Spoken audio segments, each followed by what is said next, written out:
state which pairs of triangles in figure are similar. Write the similarity criterion used by you for answering the question and also write the pairs of similar triangles in the symbolic form. देखिए आपके पास 6 section है इस question में, जिसमें से सिर्फ 2 section आपको screen पे दिख रहा है। मैं बाकी सेक्शंस भी इसके बाद सॉल्व करके बताऊंगा आपको। हर सेक्शन में पेयर ऑफ ट्रायंगल है। जैसे फर्स्ट सेक्शन है, इसमें देख सकते हैं 2 ट्रायंगल है, so they form a pair of triangle. तो आपको ये बताना है कि क्या ये लोग दोनों आपस में सिमिलर हैं, और अगर हैं तो कौन सा सिमिलरिटी क्राइटेरियन आपने यूज किया है उनको सिमिलर प्रूव करने के लिए, और उसके बाद में फाइनली उनको सिंबॉलिक फॉर्म में लिखना है। चलिए मैं आपको करके बताता हूँ, ध्यान से देखिएगा। फर्स्ट सेक्शन की अगर बात करें तो आप देख सकते हैं एंगल ए पहले ट्रायंगल का और एंगल पी दूसरे ट्रायंगल का, दोनों एंगल सेम है 60 डिग्री। तो आप लिख सकते हैं angle A is equal to angle P is equal to 60 degree. Now similarly angle B को अगर आप देखें वो 80 डिग्री है फर्स्ट ट्रायंगल का, और सेकंड ट्रायंगल का एंगल क्यू 80 डिग्री। तो आप उसको लिख सकते हैं angle B is equal to angle Q is equal to 80 degree. देखिए आपका काम तो यहीं पे खत्म हो जाता है, क्योंकि 2 एंगल अगर सेम हो गए तो आपके पास एंगल सिमिलरिटी क्राइटेरियन है, उससे भी दोनों ट्रायंगल सिमिलर हो जाएंगे। और अगर आप चाहें तो एंगल सी को भी देख सकते हैं, वो एंगल आर के इक्वल है, दोनों 40 डिग्री है। तो उस केस में फिर एंगल क्राइटेरियन हो जाएगा ए। लेकिन मैंने 2 एंगल को इक्वल बता दिया आपको, तो आप एंगल सिमिलरिटी क्राइटेरियन से भी दोनों को सिमिलर बोल सकते हैं। तो मैं यहीं पे छोड़ देता हूं, देयरफॉर बाय एंगल क्योंकि 2 एंगल से भी काम बन जा रहा है ना, similarity criterion angle similarity criterion triangle A B C is similar to triangle P Q R. नाम कैसे रखेंगे ध्यान रखिएगा ना, ए 60 डिग्री था तो पी भी 60 डिग्री है, क्यू 80 डिग्री है, सॉरी बी 80 डिग्री तो क्यू भी 80 डिग्री। इस वजह से हमने उस हिसाब से लिखा है, ए के करस्पॉन्डिंग पी, बी के करस्पॉन्डिंग क्यू और सी के करस्पॉन्डिंग आर। तो वैसे ही लिखा हमने A B C similar to triangle P Q R. जहां ए लिखा है वहां आपको पी लिखना है, बी के प्लेस पे क्यू और सी के प्लेस पे आर। ये आपने सिंबॉलिकली उसको लिखा, ठीक है। तो मतलब फर्स्ट सेक्शन में जो पेयर ऑफ ट्रायंगल गिवन है वो आपस में सिमिलर थे। सेकंड सेक्शन देख लेते हैं। सेकंड सेक्शन में अगर आप देखें, इस बार आपको एंगल्स तो नहीं गिवन लेकिन साइड्स का मेजरमेंट गिवन है आपको। तो एक चीज देखते हैं, इसमें ट्रायंगल एबीसी में सबसे छोटा साइड कौन सा है, ए बी विच इज 2, और ट्रायंगल पी क्यू आर में सबसे छोटा साइड कौन सा है, क्यू आर। तो सबसे पहले दोनों ट्रायंगल के स्मॉलेस्ट साइड्स का रेशियो निकाल लेते हैं। मैं क्या कर रहा हूं ध्यान से देखिएगा ना, A B upon Q R कर रहा हूं मैं। ए बी जो है वो फर्स्ट ट्रायंगल का स्मॉलेस्ट साइड और क्यू आर जो है सेकंड ट्रायंगल का स्मॉलेस्ट साइड। उनका मेजरमेंट गिवन है, A B is given as 2 and Q R is given as 4 and 2/4 is 1/2। ये हमने किया क्या, मैं बता भी देता हूं। It is ratio of smallest sides of triangles. Now let us now move on to the ratio of longest side. अब longest side के रेशियो पे जाते हैं। इस ट्रायंगल का longest side कौन है, देखिए AC, और इसका longest side आपके पास PQ। तो उसको देख लेते हैं, AC अपॉन PQ। AC की वैल्यू गिवन है आपको 3 अपॉन PQ गिवन है आपको 6, अगेन 3/6 इज 1/2। तो ये आपके पास क्या है, ratio of longest sides of triangles। अब लास्ट देखिए, आपने स्मॉलेस्ट साइड का रेशियो निकाल लिया, लॉन्गेस्ट का रेशियो निकाल लिया। अब ट्रायंगल है तो तीसरा साइड बच रहा होगा दोनों ट्रायंगल में एक एक, तो जो थर्ड साइड बच रहा है दोनों ट्रायंगल में उनका रेशियो निकाल लीजिए, मतलब रेशियो ऑफ रिमेनिंग साइड। तो रिमेनिंग फर्स्ट ट्रायंगल में BC है और इसमें PQR में PR है, तो आप लिखेंगे BC अपॉन PR। तो BC की वैल्यू आपको गिवन है 2.5 और PR गिवन है आपको एज 5। 2.5 अपॉन 5 भी 1/2 होता है। ये रेशियो ऑफ थर्ड साइड भी लिख सकते हैं आप, या फिर रिमेनिंग साइड भी लिख सकते हैं, रेशियो ऑफ रिमेनिंग साइड। तो आपने तीनों साइड्स का रेशियो निकाल लिया और देख रहे हैं तीनों केस में रेशियो सेम आ रहा है, विच इम्प्लाइज दैट, अब मैं ऊपर लिख रहा हूँ, ध्यान से देखिएगा, स्पेस की प्रॉब्लम है ना तो ऊपर लिख रहा हूँ, which implies that AB upon QR ये is equal to AC upon PQ, क्योंकि सबकी वैल्यू हाफ है। आप देख सकते हैं सभी का RHS 1/2 है, तो LHS भी सबका इक्वल होगा। AB upon QR is equal to AC upon PQ is equal to BC upon PR। तो दोनों ट्रायंगल में अगर आप देखें इसका मतलब क्या है? इसका मतलब ratio of corresponding sides are equal. A B के करस्पॉन्डिंग आपका क्यू आर हो गया, समझ रहे, बी सी के करस्पॉन्डिंग आपका पी आर हो गया। तो ये इंप्लाई कर रहा है कि ratio of corresponding sides are equal, which implies ratio of corresponding sides are equal. और अगर ratio of corresponding sides equal है, देयरफॉर आप एसएसएस सिमिलरिटी क्राइटेरियन से दोनों ट्रायंगल को सिमिलर प्रूव कर सकते हैं। Therefore by SSS similarity criterion, ठीक है, वी हैव, अब ट्रायंगल का नाम कैसे लिखेंगे देखिएगा, ट्रायंगल, कलर चेंज कर देता हूं, ट्रायंगल ए बी सी। जब आप देखिए ए बी सी बोल रहे, ए बी स्मॉलेस्ट साइड था, तो यहां स्मॉलेस्ट साइड कौन है? पी क्यू आर में क्यू आर, तो ए बी के करस्पॉन्डिंग क्या होगा आपका? Q are, triangle Q are, और तीसरा साइड जो बच रहा है पी, उसको लिख दीजिए आप, है ना। मैं इसको थोड़ा अच्छे से लिख देता हूं, triangle A B C is similar to triangle Q R P. नाम कैसे रखेंगे उस पर ध्यान दीजिएगा, कई बार सिली मिस्टेक्स होता है, लोग जल्दीबाजी में लिख देते हैं triangle ABC similar to triangle P Q R, जबकि एबीसी जब आप बोल रहे हैं तो इसके करस्पॉन्डिंग क्या होगा? क्यू आर पी, क्योंकि ए बी स्मॉलेस्ट साइड था, तो यहाँ भी स्मॉलेस्ट साइड कौन है? Q R. उस हिसाब से नाम लिखेंगे, ए के करस्पॉन्डिंग क्यू होगा, बी के करस्पॉन्डिंग आपका आर होगा, और सी के करस्पॉन्डिंग आपका पी होगा। तो फर्स्ट और सेकेंड सेक्शन दोनों हो गया आपका, है ना। चलिए थर्ड फोर्थ सेक्शन देखते हैं इसके बाद। चलिए थर्ड सेक्शन देखते हैं। अगेन आपके पास दो ट्रायंगल है, they are forming a pair of triangle. हमको चेक करना है कि ये सिमिलर ट्रायंगल है या नहीं आपस में। थर्ड सेक्शन सॉल्व कर रहा हूं मैं, देखिएगा। इस बार आपको ट्रायंगल्स के एंगल का मेजरमेंट नहीं गिवन है, बल्कि साइड्स का मेजरमेंट गिवन है। तीनों साइड्स गिवन है आपको दोनों ट्रायंगल के। तो एक काम करते हैं, जैसे मैंने सेकंड सेक्शन को सॉल्व किया था वैसे ही सॉल्व करते हैं। सबसे पहले रेशियो ऑफ स्मॉलेस्ट साइड देख लेते हैं।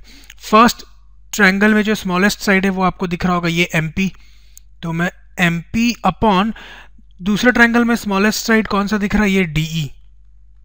DE मतलब MP की वैल्यू कितनी है? 2, और DE की वैल्यू है 4, विच इज इक्वल टू 1/2। मैंने क्या किया, दोबारा लिख भी देता हूं इसको, ये है आपका रेशियो ऑफ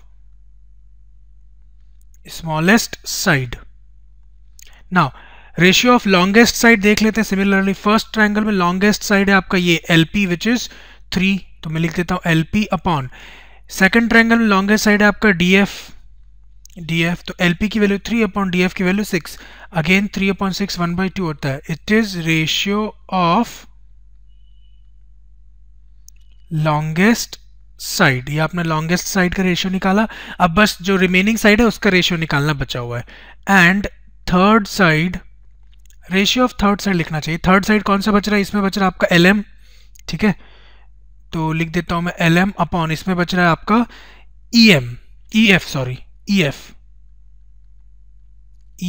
LM की वैल्यू देखिए कितना है? 2.7, और EF की वैल्यू आपके पास 5। और आपको मालूम है, आपको ये पता, चाहे जो भी हो 2.7 अपॉन 5 जो है वो 1/2 तो होगा ही नहीं, है ना।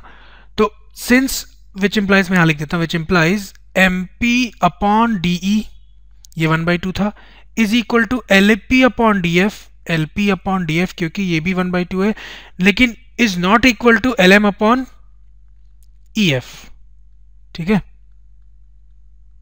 नाउ अब एक चीज देखिए, अगर ये भी इक्वल होता तब आप बोल सकते थे कि करस्पॉन्डिंग साइड्स का रेशियो इक्वल है, तो SSS सिमिलरिटी क्राइटेरियन से ये लोग सिमिलर होते, पर ऐसा हो नहीं रहा। तो इस वजह से आप लिखेंगे therefore triangle LMP and triangle DEF are not similar,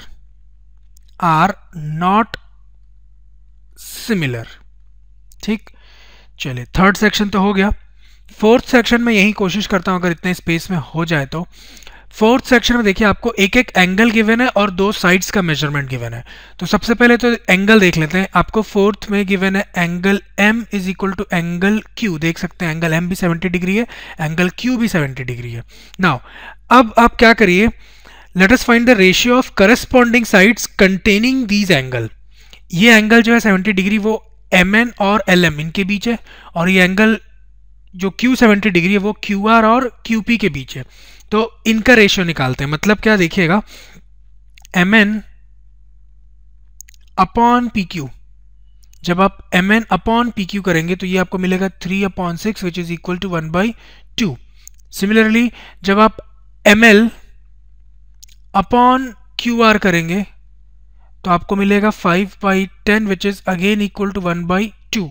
तो अब आप देखिए जो एंगल है, एक एक एंगल इक्वल है और करस्पॉन्डिंग साइड्स जो है कंटेनिंग दीज एंगल, उनका रेशियो भी सेम है। मतलब आप SAS सिमिलरिटी क्राइटेरियन से इनको सिमिलर बोल सकते हैं। तो मैं यहाँ लिखूंगा therefore by SAS side angle side, ये ना side angle side similarity criterion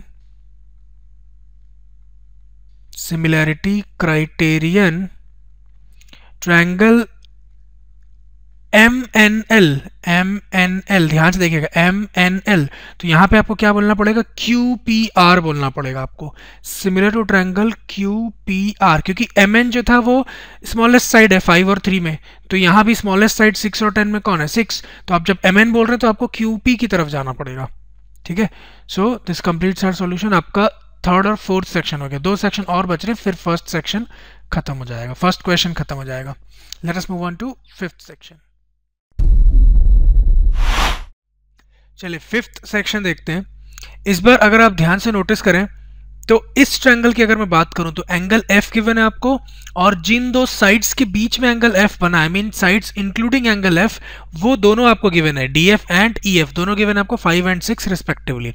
वेराज अगर आप फर्स्ट फिगर को देखें, इसको इस ट्रायंगल को देखें तो एंगल A गिवन है, लेकिन AC का मेजरमेंट आपको गिवन नहीं है ना। जो एंगल A 80 डिग्री है, ये AB और AC के बीच में 80 डिग्री बन रहा है, तो AB तो गिवन है 2.5, लेकिन AC आपको गिवन नहीं है। इसका मतलब जो इन्फॉर्मेशन है वो एडिक्वेट नहीं है। इस वजह से हम बोल सकते हैं कि दोनों ट्रायंगल जो है सिमिलर नहीं है। मैं रीजन लिखता हूं, ध्यान से देखिएगा।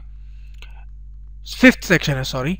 No, the given triangle are not similar, the given triangle are not similar, reason being since we are not given the full information about the triangle। reason लिख देते हैं since ये अब ठीक है, since we are not given the full information about the triangles। now मैं दोबारा repeat कर रहा हूं, आप ये मत सोचिएगा कि एक एक एंगल 80 डिग्री है और 2.5 का डबल है 5 और 3 का डबल है 6, तो इसका मतलब दोनों ट्रायंगल सिमिलर होगा। ये सिली मिस्टेक मत करिएगा भाई, बिकॉज अगर AC की वैल्यू आपको 3 गिवन होती तो हम एक बार बोल भी सकते थे कि दोनों ट्रायंगल सिमिलर है। ठीक, एंगल F जिन दोनों साइड्स के बीच में बन रहा है, उन दोनों साइड्स की मेजरमेंट गिवन है, लेकिन एंगल A जो 80 डिग्री, ये जिन दोनों साइड्स के बीच में बन रहा है, उनमें से एक साइड की वैल्यू आपको गिवन नहीं है। तो कम इंफॉर्मेशन होने की वजह से हम बोल सकते हैं कि ये सिमिलर नहीं है, पेयर ऑफ ट्रायंगल जो है वो सिमिलर नहीं है। लास्ट सेक्शन देखते हैं, sixth and last section. Again अगर आप फर्स्ट फिगर को देखें तो एंगल F मिसिंग है, एक काम करते हैं पहले वो निकाल लेते हैं। सो इन ट्रायंगल DEF तीनों एंगल का सम कितना होगा, 90 डिग्री, सॉरी 180 डिग्री, तो उसको लिख लेते हैं angle D which is 70 degree plus angle E again which is 80 degree plus angle F, ये आपका होगा 180 डिग्री। रीजन आपको मालूम है ना, angle D is 70 degree plus angle E is 80 degree plus angle F is equal to 180 degree. Now अब इन दोनों का सम अगर आप करेंगे 70 प्लस 80 हो जाएगा आपके पास 150, और 150 जब RHS में जाके सब्ट्रैक्ट होगा तो एंगल F आपको मिलेगा 180 degree minus 150 degree which is equal to 30 degree. तो आपको फाइनली एंगल F पता चल गया एज 30 डिग्री। अब आप देखिए in triangle DEF and triangle PQR, इन दोनों ट्रायंगल की बात करें अगर, ये एंड लिखा हुआ है ना, तो अब देखिए we have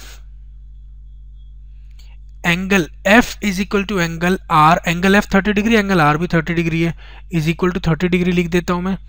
similarly angle E is equal to angle Q, angle E भी 80 डिग्री, एंगल Q भी 80 degree, is equal to 80 degree लिख लीजिए। ठीक, तो अगर आप देखें हम, ठीक है, एंगल D और एंगल P यहाँ पे मिसिंग है ना, तो एक काम करते हैं ना, आपको दो एंगल सेम मिल गया तो आप AA सिमिलरिटी क्राइटेरियन से बोल सकते हैं कि दोनों ट्रायंगल सिमिलर। तो यहाँ पे लिखता हूँ, बस एंड अप करना हमको, यहीं पे लिख देता हूँ ना ऊपर। सो by angle similarity criterion, angle similarity criterion, we have